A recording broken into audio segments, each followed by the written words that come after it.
ಇನ್ನು ರಿಷಿಕೇಶ್ನಲ್ಲಿ ಶಿವನ ಮೂರ್ತಿಗೆ ಜಲ ದಿಗ್ಬಂಧನ. ರೌದ್ರ ರೂಪ ತಾಳಿ ಗಂಗಾ ನದಿ ಹರಿತಾ ಇದೆ. ಶಿವನ ಮೂರ್ತಿಯ ಪಾದದವರೆಗೆ ನೀರು ಬಂದಿದೆ. ಗಂಗಾ ನದಿಯ ಕಡುಕೋಪಕ್ಕೆ ರಿಷಿಕೇಶ್ ಕಂಗಾಲು. ಉತ್ತರ ಭಾಗದಲ್ಲೆಲ್ಲ ಭಾರಿ ಮಳೆಯಾಗ್ತಾ ಇದೆ.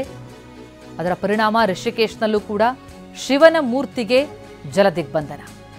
ಗಂಗಾ ನದಿ ಅಪಾಯ ಮಟ್ಟ ಮೀರಿ ಹರಿತಾ ಇದ್ದು ರೌದ್ರ ರೂಪ ತಾಳಿದೆ. ಜನ ಕಂಗಾಲಾಗಿದ್ದಾರೆ. ರಿಷಿಕೇಶ್ನ ಚಿತ್ರಣ ನೋಡ್ತಾ ಇದ್ದೀವಿ.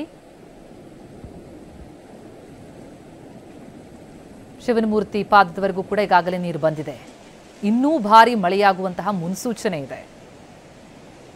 ಎಚ್ಚರಿಕೆಯನ್ನು ವಹಿಸುವಂತೆ ಸೂಚಿಸಲಾಗಿದೆ.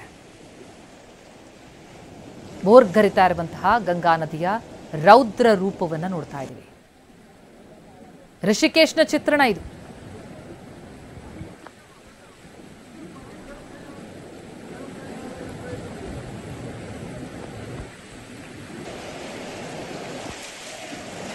ನೀರಿನ ಮಟ್ಟ ಎಷ್ಟಿದೆ ನೋಡಿ.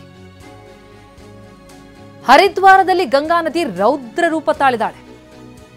ಗಂಗಾ ನದಿಯ ತಟದಲ್ಲಿರೋರು ಬೇರೆ ಕಡೆ ತೆರಳುವಂತೆ ಸೂಚನೆ ಕೊಡಲಾಗಿದೆ. ಯಾಕಂದ್ರೆ ಕ್ಷಣ ಕ್ಷಣಕ್ಕೂ ಗಂಗಾ ನದಿಯ ನೀರು ಹೆಚ್ಚಳ ಆಗ್ತಾ ಇದೆ. ಅಪಾಯ ಮಟ್ಟ ಮೀರಿ ಹರಿತಾ ಇರೋದು ಮಾತ್ರ ಅಲ್ಲ, ಇನ್ನಷ್ಟು ನೀರು ಹೆಚ್ಚಳವಾಗುವಂತಹ ಸಾಧ್ಯತೆಗಳು ಕಂಡು ಬರ್ತಾ ಇದೆ. ಕ್ಷಣ ಕ್ಷಣಕ್ಕೂ ಅದರ ಸುಳಿವು ಸಿಗ್ತಾ ಇದೆ. ಹೀಗಾಗಿ ಗಂಗಾ ನದಿ ತಟದಲ್ಲಿರೋರಿಗೆ ಸುರಕ್ಷಿತ ಸ್ಥಳಕ್ಕೆ ತೆರಳುವಂತೆ ಸೂಚನೆಯನ್ನ ಕೊಡಲಾಗಿದೆ. ದೃಶ್ಯ ಗಾಬರಿ ಹುಟ್ಟಿಸುವ ಹಾಗಿದೆ.